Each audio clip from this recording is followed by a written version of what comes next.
o'sha Nushatul Majolis degan kitob bor. Dadamda bor edi.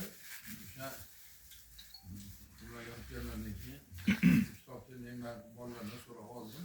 Dadamda juda ko'p kitob bor edi. Hech qaysi boshqa kitoblar so'ramadim. Faqat shu Nushatul Majolis va Muntaxhabun Nafais degan kitob.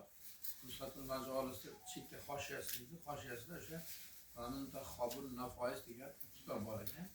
Shu Nushatul Majolisni Qabul Siyamul Ashr degan bobi bor.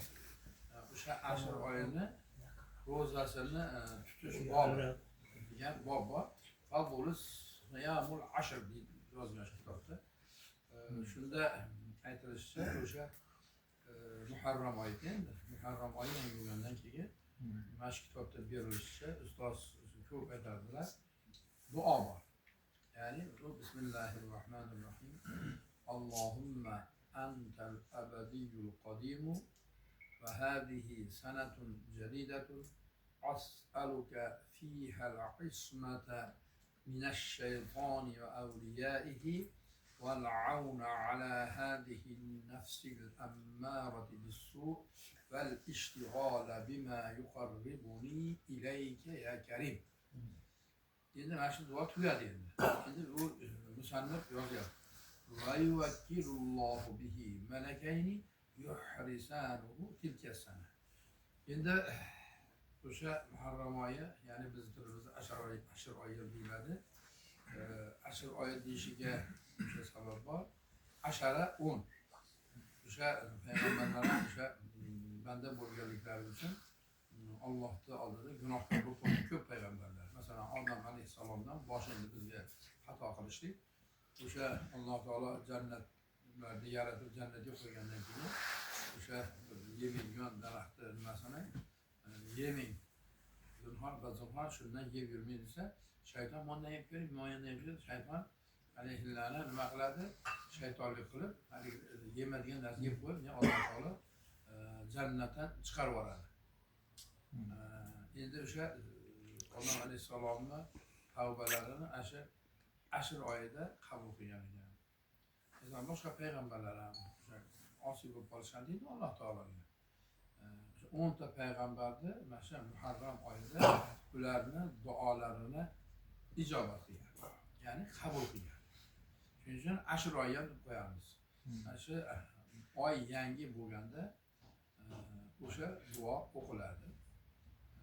Ya'ni o'sha Allohumma antal abadiyyul qadim. Allohumma degan ey bor Xudoya, antal abadiyyul qadim. Sen abadiy va azalisan. Va hadihi sanatun jadidatun. Mana shu yangi yilda, ya'ni hijriy yil yangi bo'ladi o'sha Muharram oyi bilan. Va hadihi sanatun jadid. Mana shu yangi yilda as'aluka minash-shaytoni va awliyai. Shaytonni va uni do'stlarining yomonligidan sendan panoh tilayman degan. Val'auna ala hadihi nafsil ammarat bisu. Nafs ammarani yomonlikka boshlashdan ham panoh tilayman. Val'auna ala hadihi nafsil ammarat bisu. Nafs ammarani yomonlikka boshlashidan ham va o'sha shayton yomonligidan, shaytonning do'stlaridan yomonlikka boshlashidan, shu adashtirishidan panoh tilayman sendan degani. Val ishtig'ola bima yuqarribuni ilayk. O'zingga juda ham yaqin bo'ladigan ishlarga mashg'ul qilmoqligingni ham sendan so'rayman degan duo. O'zbekcha shu endi. Val ishtig'ola bima yuqarribuni ilayk ya karim. Ha, karim degan albatta ey sahizot. O'zingga juda ham yaqin bo'ladigan ishlarga mashg'ul qilmoqligingni so'rayman ey sahizot. Endi musannif o'sha yozyaptilarki va yuvakkilullohu bihi malakayn. O'sha duoni o'qishi bilan arabchasini Alloh taolo ikkita farishani vakil qilib qo'yar ekan. Va yuvakkilullohu bihi malakayn. Ikkita farishani Alloh taolo vakil qilib qo'yadi. Yuhrisanuhu tilkasana. Yana Muharram oyi kelguncha, ya'ni 1 yil davomida haligi ikkita farishta muhofazat qilib yuradi. Shu o'sha degan duo. Endi mana men yozib qo'yganman, duolarni kitobcha qilib qo'yganman. Abu Muhammad Mahbubiyni bizga endi o'rgatgan duolarini bitta-bitta yana qo'shib kitobcha qilib qo'ygan edim. Endi asosiy sanki shu edi. Harramay kelganda shuni o'qib qo'yish kerak.